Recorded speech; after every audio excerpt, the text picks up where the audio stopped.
이 시간 우리 함께 은혜 받으실 말씀은 출애굽기 22장 25절부터 31절입니다.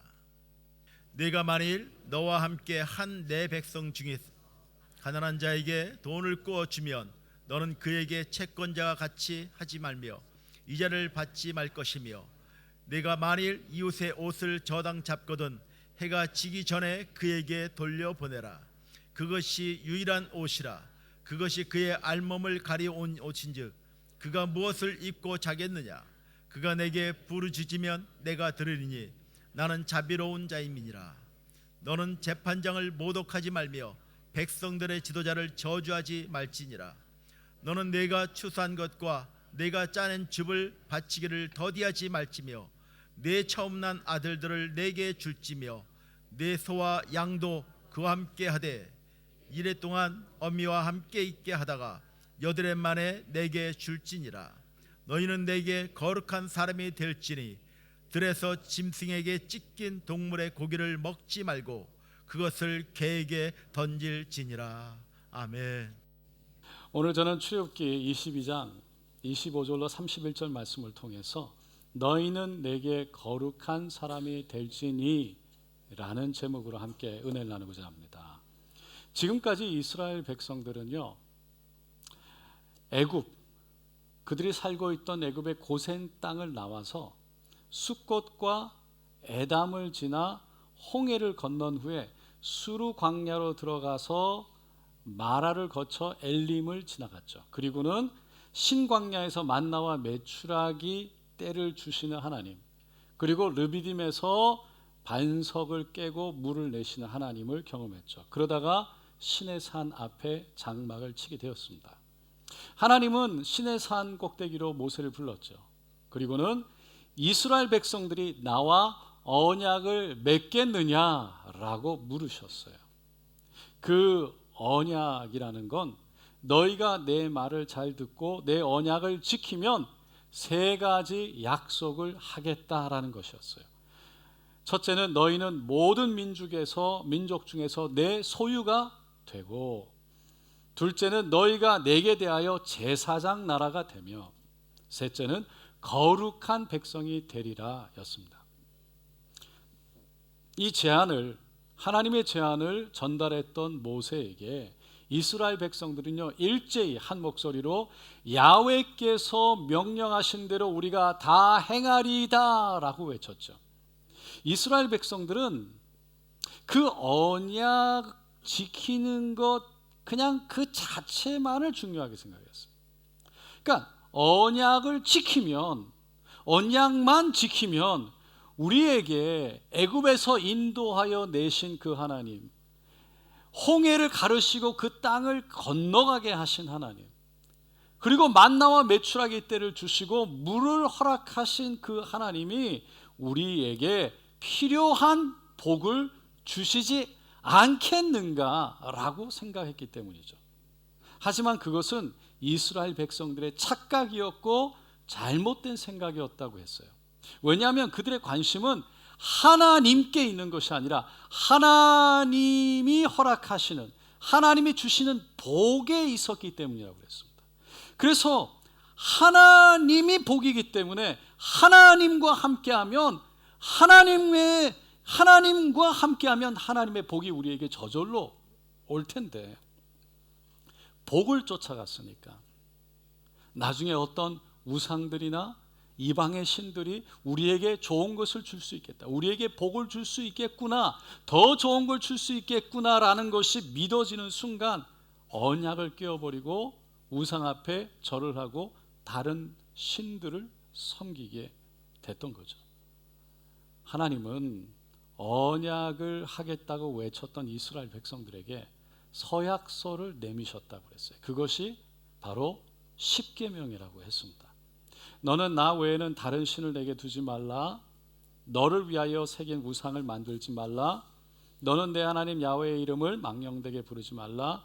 안식일을 기억하여 거룩하게 지키라. 내 부모를 공경하라. 살인하지 말라. 간음하지 말라. 도둑질하지 말라. 내 이웃에 대하여 거짓 증거하지 마라. 내 이웃의 집을 탐내지 마라. 하나님은 이 십계명을 주시면서 애굽에서 오랫동안 노예 생활을 했던 이스라엘 백성들. 그래서 우상과 신들에게 그냥 끌려다닌 종노릇했던 이스라엘 백성들. 그들이요 다시는 그렇게 사는 것을 원하지 않으셨던 거죠. 그들이 정말 애굽에서 나왔던 것처럼 자유하기를 원하셨어요.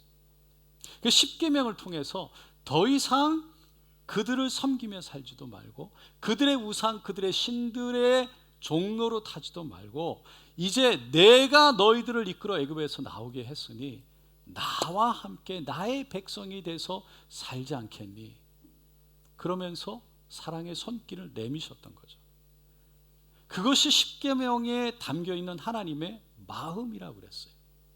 그런 하나님의 마음이요, 그 다음에 나오는 20장 십계명 이후에 나오는 말씀들, 그리고 율법 21장에 나오는 그 다음에 율법들에 그대로 담겨 있다고 했는데요, 오늘 본문 출애굽기 22장에도 마찬가지로 그대로 담겨 있습니다.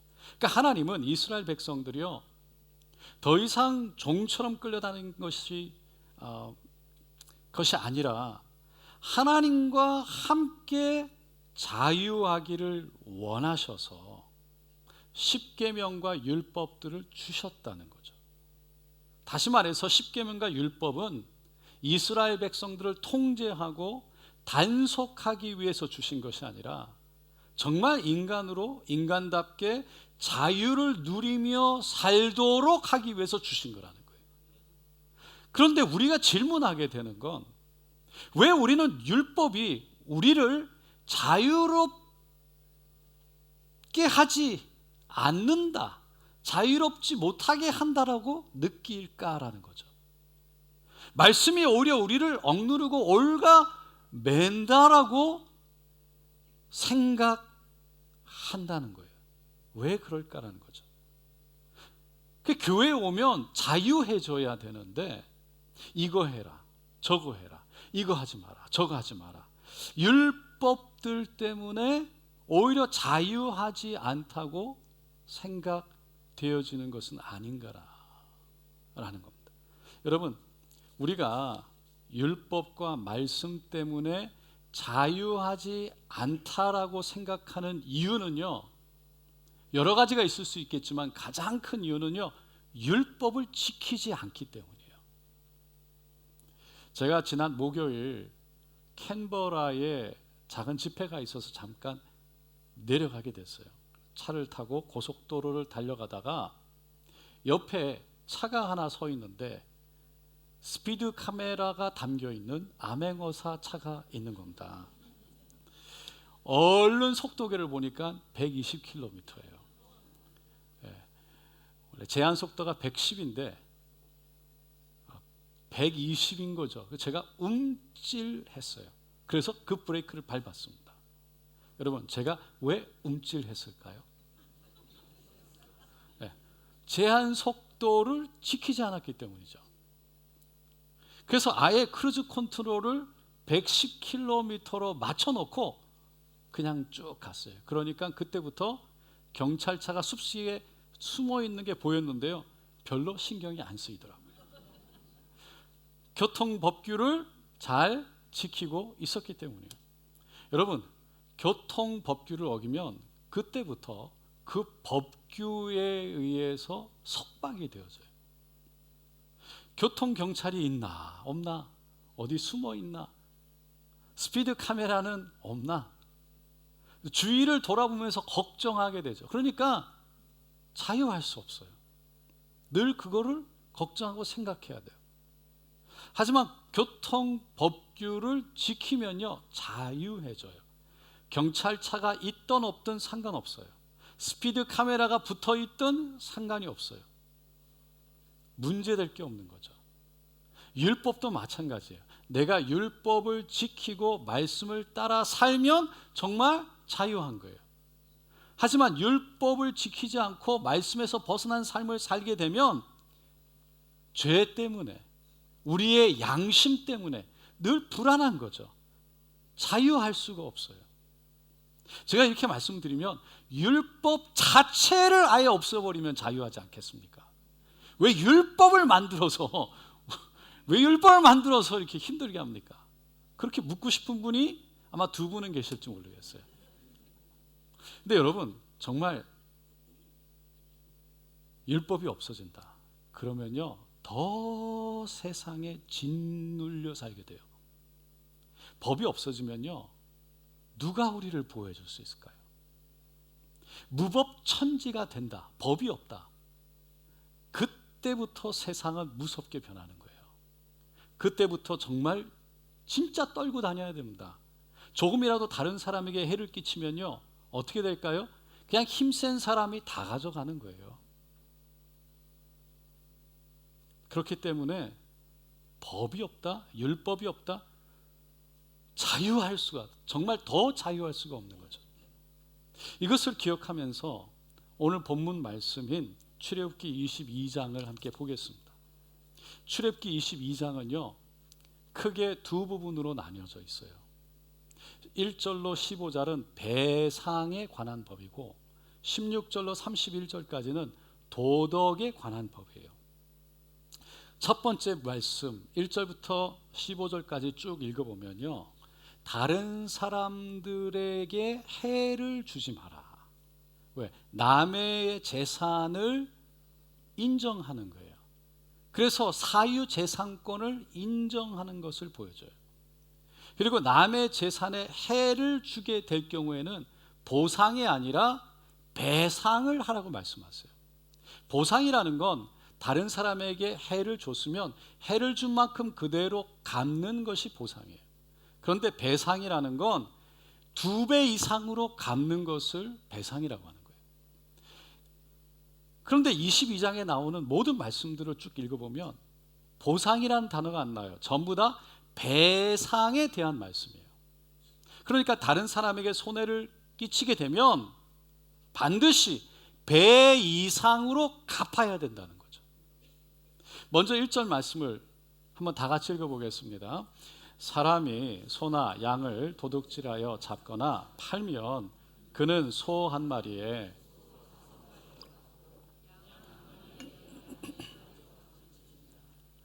소를 도둑질하면 5배로 갚고 양을 도둑질하면 4배로 갚아라. 여러분, 왜 어떤 것은 5배로 갚고 어떤 것은 4배로 갚으라고 하셨을까요? 질문합니다. 소를 도둑질하는 것이 어려울까요? 양을 도둑질하는 것이 어려울까요? 할렐루야. 여러분, 소를 한번 도둑질한다고 해보세요. 들키지 않으려면. 양은 좀 작으니까 얼른 들고 뛰면 됩니다. 할렐루야. 소는 그렇게 안 되죠. 여러분, 소가 힘든 거예요. 그러면 소를 훔치려면 그만큼 더 의도적이어야 되고요, 더 악랄해야 되고 더 계획적이어야 돼요.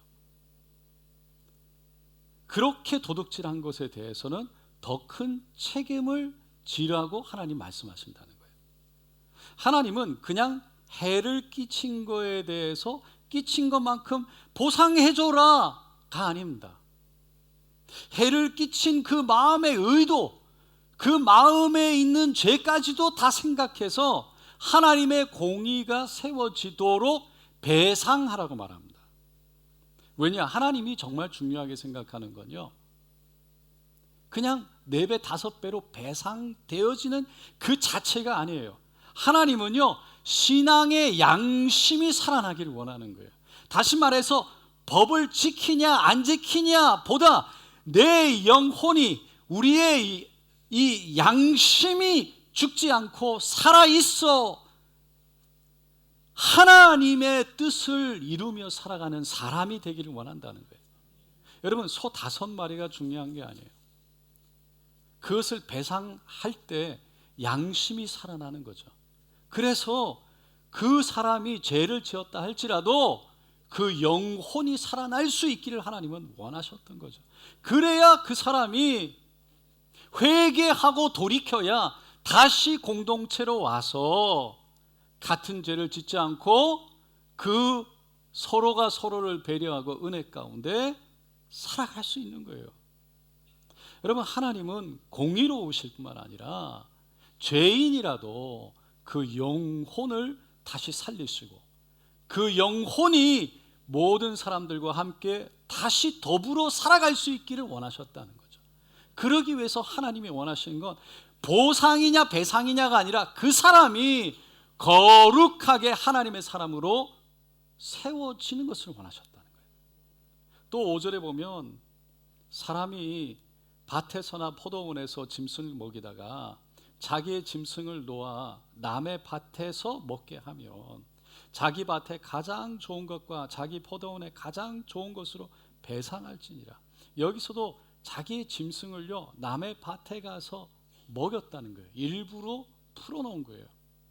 남의 밭에 일부러 의도적으로 풀어놨어요. 그래서 좋지 못한 의도로 했기 때문에 그것에 대해서 내 포도원에 가장 좋은 것들로, 그 짐승이 어떤 포도를 먹었든 가장 좋은 것들로 배상을 해내라는 거예요. 6절에도 불을 놓아서 다른 사람의 곡식이나 밭을 태우면 반드시 배상해라. 봄이 되면 논두렁 밭두렁에 불을 지피죠. 그리고는 태워서 땅을 기름지게 합니다. 그때 땅 주인은 바람이 불지 않는 날을 선택해야 되고요, 주변에 불이 번지지 않도록 방어선을 만들고 그 자리를 지켜야 되는 거죠.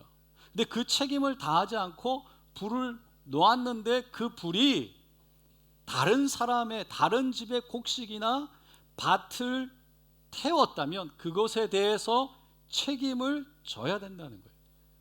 그리고 7절로 15절에서도 다른 사람이 나에게 물건을 맡겼는데 그것을 잃어버렸다면 재판장에게 가서 도둑을 당한 건지 아니면 내가 손을 대서 몰래 감추어 놓은 건지 판결을 받으라는 거예요.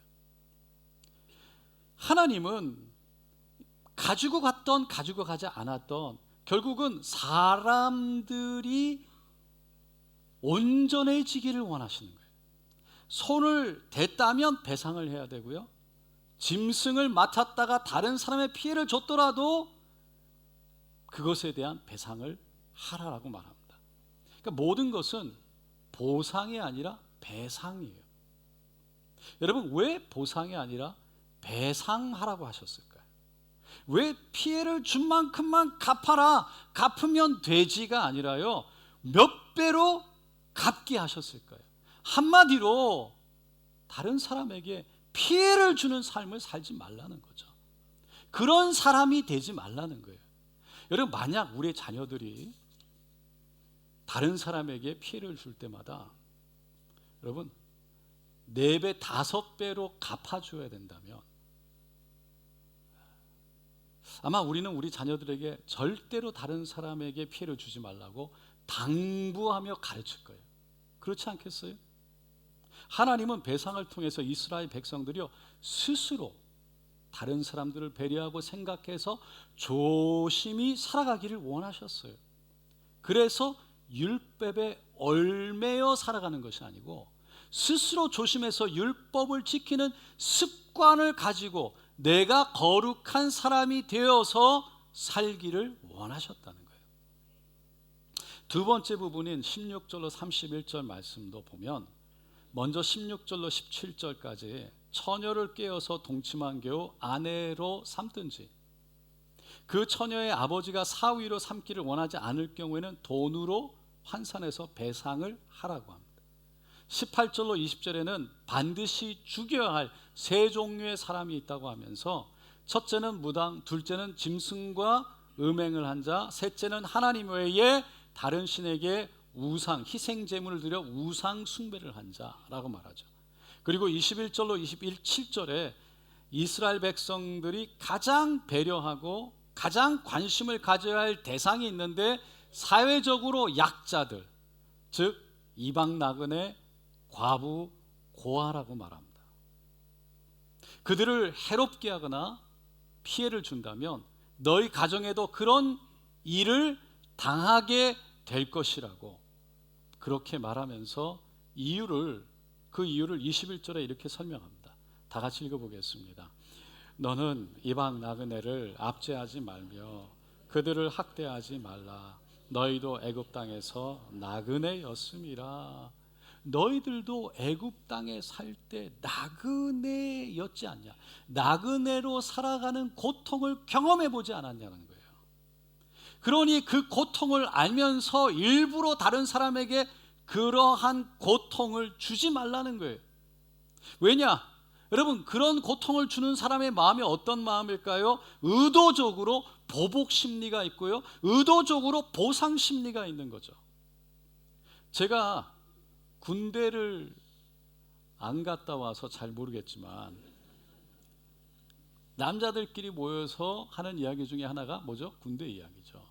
근데 꼭 하다 보면 빠질 수 없는 얘기가 옛날에 얼마나 많이 맞았다, 얼마나 기압을 많이 받았다, 이런 이야기들이지 않습니까?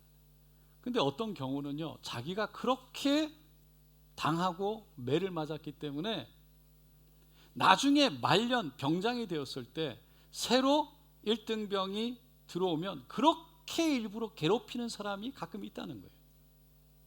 의도적으로 보복하는 거고요, 의도적으로 맞은 거에 대한 보상 심리 때문에 괴롭히는 거예요.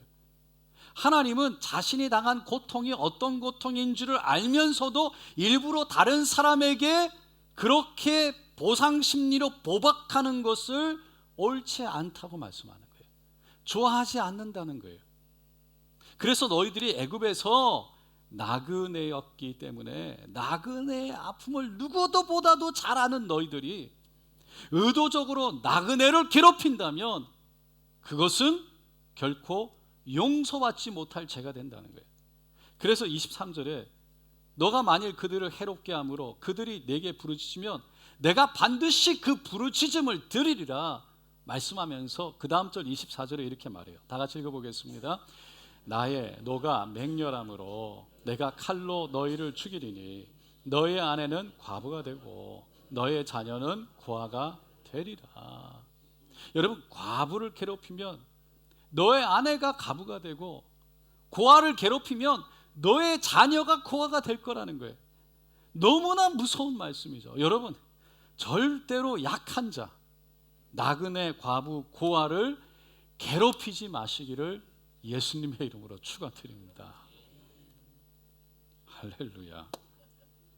하나님은 이어서 25절에 약한 자, 가난한 자들에게 돈을 꾸어주게 되면 이자를 받지 말아라. 그리고 26절, 27절에 가난한 자의 옷을 저당 잡으면 해 지기 전에 돌려주어라.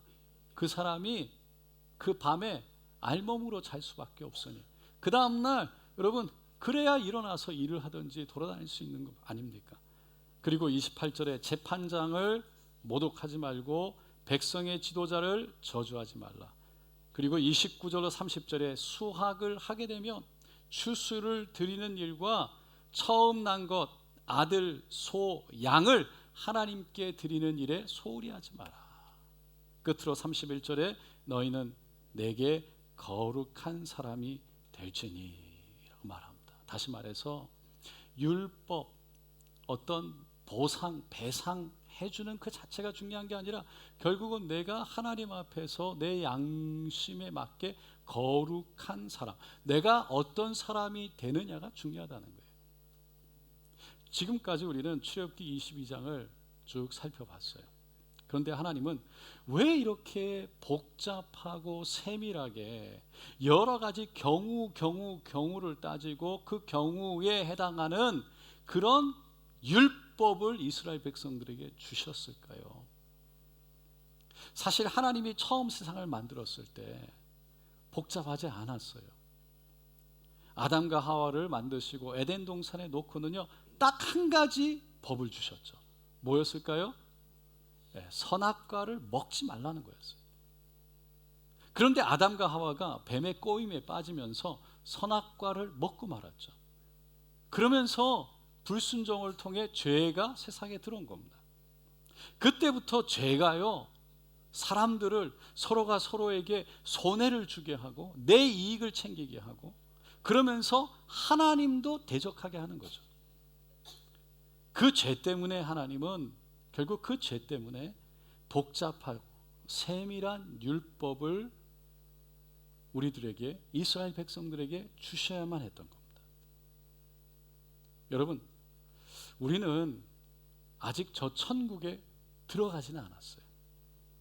들어가지는 못했기 때문에 이 땅에 사는 거죠. 이 땅에 사는 동안에는요, 우리 안에 끊임없이 죄성이 우리 안에 있는 거죠. 올라와요. 육체의 죄성이 사도 바울의 고백과 같이 오라 내가 곤고한 사람, 누가 이 사망의 몸에서 나를 건져낼 수 있니? 고백했던 것처럼. 그래서 하나님의 십계명과 율법을 주신 거예요. 우리를 얼매이고 자유롭지 못하게 하려고 주신 것이 아니라 우리의 죄성을 다스려서 하나님 안에 있는 자유와 기쁨, 서로에 대한 자유와 기쁨, 서로 함께 누리며 살아갈 수 있는 자유와 기쁨을 누리며 살아가기 위해서 이 율법을 주셨다는 거예요. 물론 하나님이 주신 율법은 세상의 법과 딱 일치하는 건 아니죠. 그래서 하나님의 법을 지킨다고 해서 또 지키지 않는다고 해서 세상의 법에 접촉되는 건 아닐 수 있어요. 여러분, 세상의 법에 접촉되지 않는다는 건 벌을 받지 않는다는 거죠. 하지만 하나님은 우리가 양심에 비추어서 하나님 안에 있는 것을 원하시는 거죠. 우리가 그렇게 하나님 안에 있으려고 노력해야 된다는 거예요. 그것이 결국은 하나님 안에, 율법 안에, 그 말씀 안에 있는 것인데, 그게 우리의 영혼이 사는 길이고요, 진정으로 우리를 지켜내는 거고, 진정으로 우리가 자유를 누릴 수 있는 길이에요.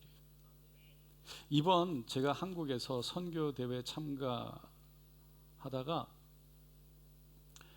보통 5월에 선교대회를 갔는데 6월 달에 하면서 정말 한여름이었어요. 너무 더웠어요. 그래서 에어컨 바람을 제가 좀 세게 틀었더니 조그만한 호텔방에, 그랬더니 이게 목감기가 오고 몸살이 왔어요. 시드니에 돌아오자마자 목요일 날 그 정말 추운 캔버라 강대상에 올라갔는데 목도리를 하고 올라가도 제가 춥더라고요. 그렇게 추운 캔버라의 목요 집회 약속 때문에 내려갔어요.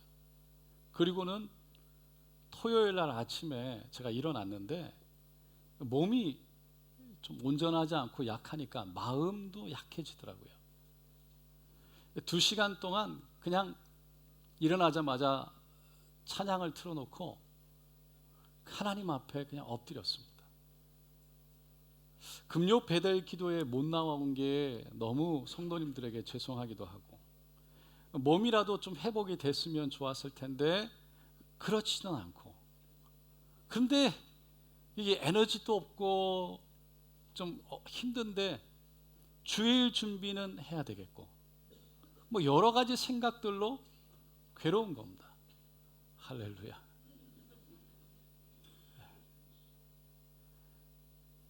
그런데 1시간 반쯤 지나고 나서요, 생각하지, 할렐루야. 괜찮습니다. 네, 이렇게 해도 이런 게 더 은혜라는 걸 제가 지금 설명하려고 지금 제가 지금 하고 있는 거거든요. 네. 도와주세요. 네, 감사합니다. 제가 1시간 반쯤 지나기 시작하니까 그냥 엎드려 있는 거죠. 그냥 하나님 앞에 기도하는 거예요. 근데 제 안에서 새로운 생각들이, 저도 생각하지 못한 것들이 올라오더라고요. 뭐 여러 가지 생각들은 다 나눌 수는 없는데 제가 기도하고 하나님께서 저에게 위로하시는 것들, 그런데 그 중에 제 마음속에 가장 깊이 제 마음속에 다가온 게 뭐였냐면 마태복음 16장 25절 말씀인 누구든지 제 목숨을 구원하고자 하면 잃을 것이요 누구든지 나를 위하여 제 목숨을 잃으면 찾으리라. 이거를 하나님이 제 마음속에 죽어야 산다, 이 마음으로 저에게 주시는 거예요. 죽어야 산다. 처음 기도를 시작할 때는요, 그냥 하나님 살고 싶어요 였어요. 살고 싶다는 게 다른 게 아니라 하나님 좀 자유하고 싶어요.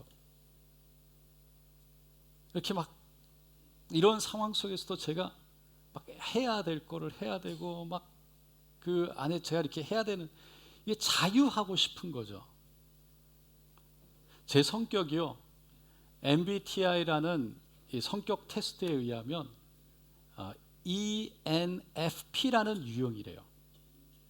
그러니까 이 유형은 16가지 유형으로 이렇게 전체적으로 이렇게 대충 만들어 놓은 게 있는데, 그 중에 가장 자유분방한 성격이랍니다.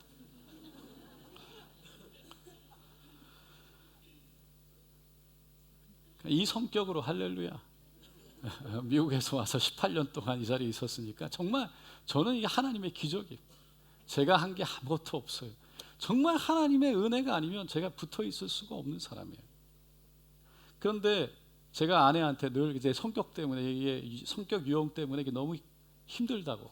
근데 그 성격 유형에 가장 맞는 직업들이 있다고 이렇게 봤더니요, 그 중에 하나가 목회자더라고요. 할 말이 없었어요. 근데 제가 공황장애를 경험하고 나니까요, 목회를 하는 게 고통스러워졌어요. 몸이 힘들어지면 제 안에 이게 죄가 올라오는 거죠. 제 본성, 죄성이 저를 덮기 시작하면 작은 어떤 사람들과의 부딪힘, 어떤 생각하지 못한 문제들이 일어나면요, 제가 너무 쉽게 좌절되어져요. 너무 이렇게 힘들다. 그러면서 자유하지 못해서 스케줄을 지키고 스케줄을 소화해내고 그 일들을 감당하기 위해서 나를 관리해야 되는 그런 일들을 하지 않을 수가 없는데, 그렇게 하려고 하면 할수록 더 자유하고 싶다는 생각이 커지면, 그러면 그게 저를 너무 괴롭히는 거죠. 근데 여러분, 제가 정말 목회를 하면서 이런 고통이 저에게 있다는 게 개인적으로 너무 다행이고 너무 감사한 일이라는 것을 깨달아졌어요. 왜냐하면 목회하는 게 만약에 재미있어진다면 그거는요, 제 목회를 하는 게 쉬워졌다는 거예요. 육체적으로 쉬워진 거예요. 아니면 마음대로 제가 하고 싶은 대로 다 할 수 있게 된 거예요.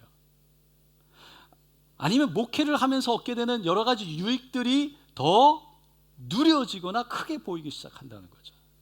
그래서 목회가 저에게 행복이 아니라 때로는 고통이고 고난이고 아프다는 것이요, 너무나 다행이라는 거예요. 왜요? 제가 행복하다고 말할 수 있는 건 목회 때문이 아니라 예수님 때문이기 때문이에요. 제가 순간순간 육체의 죄가 커졌어요. 제 죄 때문에, 죄성 때문에 제 마음이 고통으로 흔들리면요, 그냥 무릎을 꿇을 수밖에 없어요. 제가 알 수가 없어요. 제가 감당할 수가 없어요. 그럼 무릎을 꿇으면 그때 예수님이 저에게 찾아오셔서 새로운 마음을 주시는 거예요.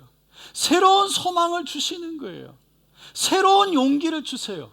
그 제가 예수 안에 있어야만 하는 거죠. 그런데 예수 안에 있으려면 제가 죽어야 되는 거예요. 제가 죽어야 그래야 사는 거예요. 세상에서 누리고 싶은 것들, 자유하게 살고 싶은 죄성, 하고 싶은 것들, 미래에 대한 두려움, 미래에 대한 계획, 나의 계획, 이런 죄들을 예수님 앞에 내려놓고 내가 죽을 때, 그리고 예수가 내 안에 살아날 때, 그때 내 갈등이 해결이 되고요, 그때 하늘에서 임하는 행복이 내 안에서 채워지는 거예요. 그렇지 않으면 할 수가 없어요. 그래서 목회가 행복한 게 아니라, 목회 때문에 내가 행복한 게 아니라 예수 때문에, 예수와 동행하는 것 때문에 내가 행복하다고 말할 수 있는 것이 옳은 것이고, 그래야 산다라고 내가 깨닫고 그것을 발견한 것이 너무나 감사하다는 거죠. 여러분, 그래서 제가 목회 안에 있는 것이 때로는 고통이죠. 아픔이에요. 근데 아이러니하게 그것이 저를 살려요. 저를 지키고요, 저를 보호하고 제 영혼을 살려내는 거예요. 그 고난이 저에게는 유익인 겁니다. 그게 저만 그렇겠어요? 여러분, 율법이 이런 거라는 거죠. 율법이 없으면 자유할 것 같아요. 율법 때문에, 말씀 때문에, 말씀 안에 거하는 것, 말씀을 쫓아 사는 것, 힘들고 귀찮고 불편한 것 같지만요, 그 죄가 나를 주장하기 시작하고, 죄가 마음대로 흘러나오기 시작하고, 죄 때문에 여러분 내 마음대로 살아서 좋을 것 같지만 그게 아니라 그 죄가 내 양심에 부딪혀서, 내 양심이 죄에 부딪혀서 내가 내 죄를 보게 되면서 결국은 그것 때문에 고통받고, 그것 때문에 괴로워하고, 그것 때문에 갈등하는 것. 그래서 예수 앞에 무릎 꿇고 내가 할 수 없다고, 주님 나를 살려달라고, 주님 나를 도와달라고 고백하며 기도하는 것. 여러분, 그게 진짜 하나님의 은혜요, 복이라는 거예요. 그러니까 율법이 우리에게 고통을 주지만 아이러니하게도 그 테두리 안에 있을 때, 하나님 안에 있을 때, 내가 율법을 지키는 것이 아니라 하나님이 나로 하여금 하나님 안에 있게 해서 정말 자유케 해서 하늘의 기쁨, 하늘의 소망 때문에 이 땅의 것을 뛰어넘어 살기 때문에 진짜 행복, 진짜 기쁨, 진짜 자유를 누리며 살게 한다는 것입니다. 사랑하는 성도 여러분, 죄성, 우리 안에 있는 죄와 싸우는 그 고통 때문에 율법을 통해서 늘 하나님 안에 거하고, 하나님 안에서 율법을 통해 평안과 안전과 행복을 지켜나가는, 그래서 정말 살아있는, 내 영혼이 살아있는, 주님 때문에 가능하다고 고백하는 저 여러분 되시기를 예수님의 이름으로 축원드립니다. 기도하겠습니다.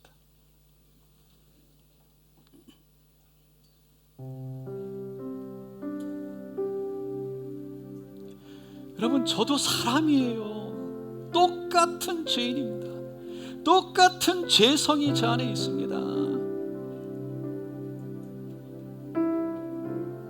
여러분과 하나도 다르지 않아요. 그래서 제가 높거나 나은 게 아니에요. 늘 죄는 정말 우는 사자와 같이 우리를 삼키려고 돌아다니는 거죠.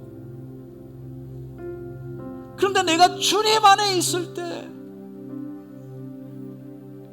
정말 그 주님이 나에게 찾아오셨을 때, 그래서 내가 이 세상에 내 욕심, 내 죄를 뛰어넘어서 하늘의 기쁨을 맛볼 때, 하늘의 소망이 내 안에 있을 때, 성령이 충만할 때, 우리는 이 땅에서 진정한 자유, 진정한 기쁨을 누리며 살아갈 수밖에 없는 거예요. 그래서 율법을 지킨다, 그런다고 다 되는 거 아니에요. 내가 예수 안에 있어야 되는 거죠. 법 없이 살 수 있는 의롭다, 여러분, 그 사람이 망하는 거예요. 내 죄를 보지 못하는 사람, 그래서 내 안에 갈등이 없는 사람, 그래서 내 양심이 살아있지 못해서 오라 내가 곤고한 사람이로다 고백하며 주님 앞에 무릎 꿇지 않는 사람, 하늘을 향해 하나님의 나를 도와주시지 않으면 내가 아무것도 할 수 없다고 고백할 수 없는 사람, 예수를 만나지 못했기 때문에, 그 안에 예수가 없기 때문에, 예수가 있으면요 어떻게 우리 안에 죄성과 부딪히지 않겠어요? 어떻게 갈등이 없겠어요? 그 갈등 때문에 우리는 주님 앞에 무릎 꿇을 수밖에 없는, 누가 죄를 마스터했다고 말할 수 있어요? 어떤 죄를 마스터했다고 말할 수 있어요? 그게 교만이에요. 이미 넘어진 거예요. 죽을 때까지 깨어 있어야 돼. 근데 그게 고통스러운 것 같지만, 그게 힘든 것 같지만 예수 안에 있을 때 내 힘이 아니라 주님이 주시는 힘으로 하늘의 소망이 더 크기 때문에, 저 하늘의 영광이 이 땅에 그 어떤 것보다 크기 때문에, 고통보다 고난보다 크기 때문에, 여러분 그게 우리 마음속에 믿음으로 확 들어오니까 미소를 짓는 거죠. 하늘을 향해 손을 드는 겁니다. 주여 나를 붙들어 주소서 고백하는 것입니다. 오늘 이 시간 우리 함께 말씀을 생각하면서 주여 나를 붙드소서, 주여 내 영혼을 살리소서, 깨어있게 하소서, 주여 세워 부르짖고 기도합니다. 주여 주여 주여. 할렐루야 할렐루야 할렐루야. 주님 주여 내 안에 말씀 앞에 섰을 때 주여 내 안에 있는 죄들을 보게 하소서, 내 마음에 있는 죄들을 보게 하소서, 주여 내 생각 안에 있는 죄들을 보게 하소서, 내 삶 속에 있는 죄들을 보게 하셔서 그것 때문에 하나님 앞에 갈등하며 주님 앞에 내어놓고 내가 하는 것이 아니라 하나님이 도와주시는 힘으로 오직 성령으로, 주여 오직 성령으로 주여 내 손을 붙잡고 인도하여 달라고 간절히 고백하며 손을 내미는 하나님 우리가 되게 하소서. 한 사람 한 사람 하나님 붙드소서, 끌어안아 주소서, 위로하소서. 하나님 주님 앞에 엎드릴 때 그 영혼이 살아나게 하소서. 주님 때문에 일어나게 하소서. 주님 때문에 행복하게 하소서. 예수 때문에 자유하게 하소서. 오 주여 나의 아버지, 예수로 예수로 예수로 살게 하소서. 주님 때로는 나를 올만해는, 때로는 나에게 아픔이, 때로는 나에게 고난이, 아버지여 그것 때문에 넘어지지 않고 오히려 그것 때문에 더 주님께로 가까이 가게 하여 주소서. 내 영혼이 주님으로 인해 하늘의 영광, 하늘의 마음, 하늘의 기쁨, 하늘의 소망 하나님 누리게 하소서. 누리게 하소서. 주여 하나님의 은혜를 누리게 하소서. 내 영혼이 살아있게 하소서. 내 영혼을 살려주시옵소서. 오 주님 올려드립니다. 주님 올려드립니다. 주님 올려드립니다. 오 할렐루야 할렐루야. 오늘 말씀 통해서 주님 내 영혼이 살아나기를 원합니다. 내 죄가 죄인지를 몰라서, 죄가 보이지 않아서 전혀 갈등 없이 아무 정말 그냥 신앙생활하고 있는 것은 아닌지, 정말 아픔 없이 그냥, 그래서 그 아픔이 없는 세상의 상황과 환경 속에서 아픔 없다고, 괜찮다고, 그런 아프지 않으니까 하늘의 감사, 하늘의 은혜, 하늘의 그 소망, 기쁨을 경험할 수가 없는 것이죠. 그래서 문제인 거죠. 그래서 그게 복이 아니라는 거예요. 오늘 이 시간 하나님, 내 죄가 보여져서 상황과 환경을 뛰어넘어 하나님 내 속에 있는 그 양심의 갈등들이 하나님 앞에 나와 엎드리게 하여 주시고, 하나님이 나의 소망, 주님이 나의 기쁨, 주님이 나의 자유라고 정말 그것이 내 영혼에서 고백되어질 수 있도록 주님 찾아와서 그 못장난 손 내 머리에 얹어주시고 내 마음을 위로하여 주시며 하나님 내 영혼을 깨워 주시옵소서. 고백하신 분 손을 가슴에 얹어주시고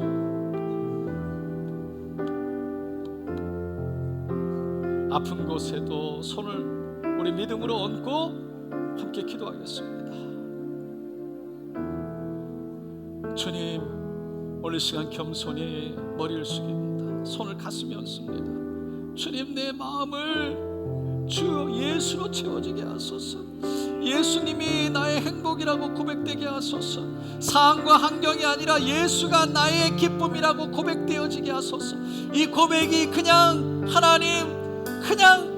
믿음의 고백도 되지만 정말 하늘에서 임하는 하나님의 임재 때문에, 그 하나님의 사랑 때문에, 하나님이 찾아오셔서 내 안에 저 하늘의 소망이 믿어지기 때문에 그 믿음으로 하나님 우리의 입술이 열리게 하여 주시옵소서. 그 하나님을 깊이 경험하게 하셔서 세상의 율법에 매이는 것도 아니고 상황과 환경에 매이는 것도 아닌 뛰어넘는 그 하늘의 기쁨을 누리며 살게 하여 주시옵소서. 예수 그리스도 이름으로 명하노라. 죄를 발견하지 못하고 죄가 죄인지도 모르고 갈등 없이 그냥 문제없이 살아가게 하는, 그래서 뭐가 하늘의 복인지를 모르게 하는, 경험하지 못하게 하는 모든 사단의 눈가림과 거짓말들, 그리고 기막음과 속임은 이 시간 묵길 받고 떠나 갈지어다. 예수의 이름으로 명하노라. 죄가 죄인지를 몰라서 그 죄와 갈등하며 기도하며 기도 속에 하나님을 만나는 그 은혜를 누리지 못하게 하는 것들아, 묵길 받고 떠나 갈지어다. 떠나 갈지어다. 예수의 보혈로 바른 덮고 채우느라 모든 질병과 병마도 떠나 갈지어다.